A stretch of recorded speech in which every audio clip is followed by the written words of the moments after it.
আরে আরে, তোমরা কি পাইপগুলো ফেলে দিচ্ছ? জুসের পাইপগুলো এত সুন্দর, এগুলোতে তো আর খেলনা তৈরি করতে পারে, তোমরা জানো? এত সুন্দর যে জুসের পাইপগুলো তোমরা ফেলে দিচ্ছ, এই ভুলটা কখনই করবে না। আমি 3টে উপকরণ দিয়ে মাত্র তোমাদের বানিয়ে দেখাবো একটা খেলনা।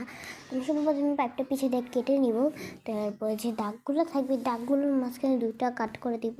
আর প্রথমে দেখো আমি 2টা করে দেবো, তোমরা দেখলেই বুঝতে পারো।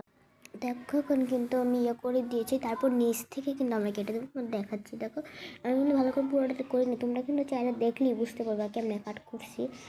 হ্যাঁ, তারপর কেচিতে ধর কাট করে নি, সেটা রাবার লাগবে, পিচকারির পিসের সেটটা লাগবে। কিন্তু আমরা এটাকে ঘুরানি খেলনা বলো না, এই খেলনা হিসাবেও ইউজ করতে পারো, এটা ঘুরে ভালো।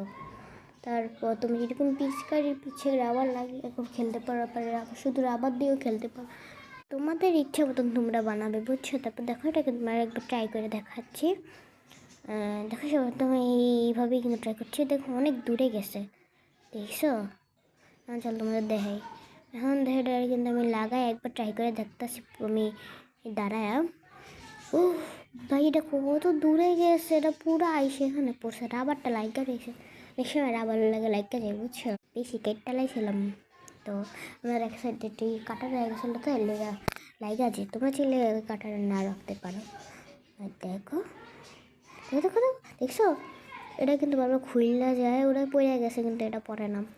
তাহলে ওটারও তোমরা তীর হিসাবে ব্যবহার করতে পারো, এটারও। এটা এইভাবে ভুল করবে না কখনো। এটা কেমনে মারতে হয় দেখো, এইটারে এই এমনি রাইখা প্রথম 2 আঙ্গুলে লাগায়, তারপর টান দিব, টুস উড়ে গেছে, দেখছো? এখন এটা দেখো ঘুরায়ও খেলা যেখানে সেটি করে দেখো ঘুরাই দিলাম। Wow, by.